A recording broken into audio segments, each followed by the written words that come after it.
وبعد ما قريت الحكايات اللي طلعت مش من زمن فات، لقيت في كل حكاية كنز.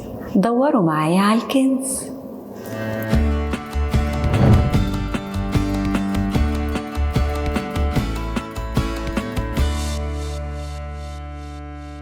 حكايتنا النهاردة مع السيد الأستاذ فتحي المنزلات. الأستاذ فتحي راجل على المعاش، عنده 65 سنة، ساكن في عمارة 32 شقة رقم 2 في كومباوند الصف. أول ما تدخل العمارة هتلاقي يافطة كبيرة مكتوب عليها السيد الأستاذ فتحي المنزلاوي. شقة الأستاذ فتحي شقة 65 متر ومعاها حديقة 14 متر. الأستاذ فتحي ساكن معانا في العمارة بقاله أكتر من 6 سنين، وكل يوم والتاني عندنا خناقة في العمارة، وده العادي من الأستاذ فتحي. ده حتى رجال الأمن ما بقوش بيهوبوا ناحية العمارة بسبب إن احنا كل يوم عندنا خناقة. الأستاذ فتحي كل يوم قاعد على الكرسي الخشب وجنبيه منشر الغسيل، بيراقب اللي داخل واللي خارج واللي ماشي واللي رايح واللي راجع واللي راكب. كل يوم عندنا قصة وحكاية. الأستاذ فتحي عارف كل الجيران وكل ضيوف وكل العربيات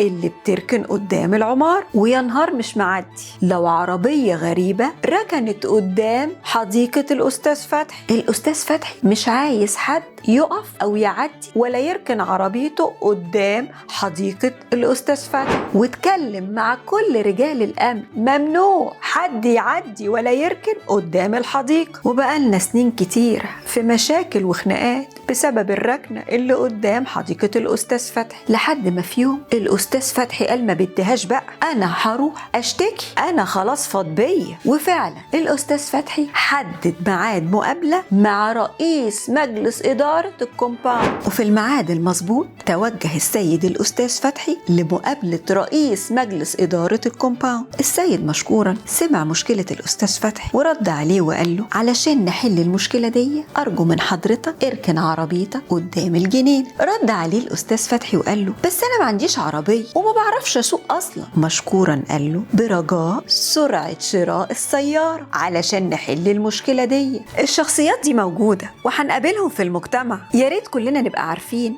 إن الأستاذ فتحي مش بس بيحب النظام، هو رمز لناس كتير موجودة في المجتمع. لما الحياة بتكبرهم بيتمسكوا بالتفاصيل الصغيرة كأنها معركة وجود.